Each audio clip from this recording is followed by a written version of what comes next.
ভাই আমরা তো আপনাদেরই লোক ছিলাম, বলে না ভাই, এরকম আছে না? কিন্তু ওই দোসররা কিন্তু এখনো বিভিন্ন জায়গায় বহাল তবিয়তে বসে আছে।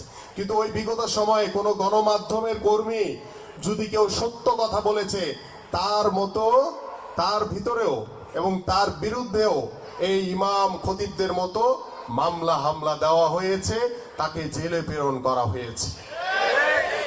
প্রিয় উপস্থিতি, আমি এই কথাটুকু বলার উদ্দেশ্য হচ্ছে, আমরা অনেক সময় অতীত ভুলে যাই। আমাদের অতীতকে মনে রাখতে হবে, অতীতকে মনে রেখে আমাদের সামনের দিকে এগিয়ে যেতে হবে। আমরা যদি অতীতকে ভুলে যাই, তাহলে সামনে আমাদের ভুল করার সম্ভাবনা আবারও রয়েছে।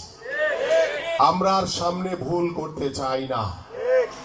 আমি বিশ্বাস করি, এবং আজকে আমার সাথে যারা মঞ্চে বসে আছেন তারা বিশ্বাস করেন, আমার সামনে যারা আমার মুরব্বিয়ান, আমার ভাই, আমার বন্ধুরা বসে আছেন, যারা পাশে দাঁড়িয়ে আছেন, আমি বিশ্বাস করি আপনারা একটি গণতান্ত্রিক বাংলাদেশ, একটি সুস্থ ধারা রাজনৈতিক পরিবেশ চান। সেই রাজনৈতিক পরিবেশ তৈরি করার জন্য ইতিমধ্যে আমাদের মাননীয় ভারপ্রাপ্ত চেয়ারম্যান জনাব তারেক রহমান আগামী রাষ্ট্র কাঠামো মেরামতের জন্য 31 দফার একটি কর্ম পরিকল্পনা দিয়েছে।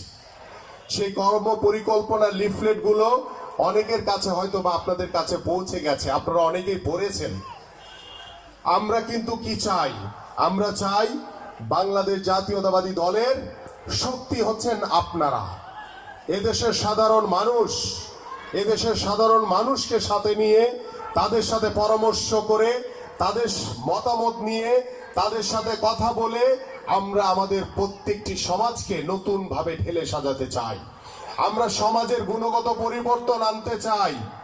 আমাদের তরুণ সমাজ, আমাদের যারা যুবকরা রয়েছেন, আমাদের যারা সন্তানরা রয়েছেন, আমরা চাই একটি ভ্রাতৃত্ববোধ, একটি আন্তরিকতার মাধ্যমে আমরা একটি পরিবারের মধ্যে দিয়ে, একটি ছাদের নিচে আমরা প্রত্যেকটি প্রতিবেশীকে ঐক্যবদ্ধ করে একটি শান্তিপূর্ণ সমাজ গড়তে চাই। আমরা সেই সমাজ গড়ার লক্ষ্য নিয়ে আমি আপনাদের এই ঢাকা 16 আসনের বিএনপির ধানের শীষের মনোনীত প্রার্থী হিসেবে আজকে এখানে আপনাদের সামনে উপস্থিত হয়েছি।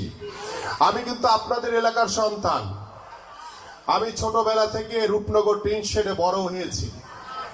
আমার বয়স যখন 3 বছর, তখন থেকে এখানে আমি বসবাস করি। আমি দীর্ঘ 17 বছর বাংলাদেশ ফুটবল টিমে খেলেছি, বাংলাদেশ দলকে নেতৃত্ব দিয়েছি।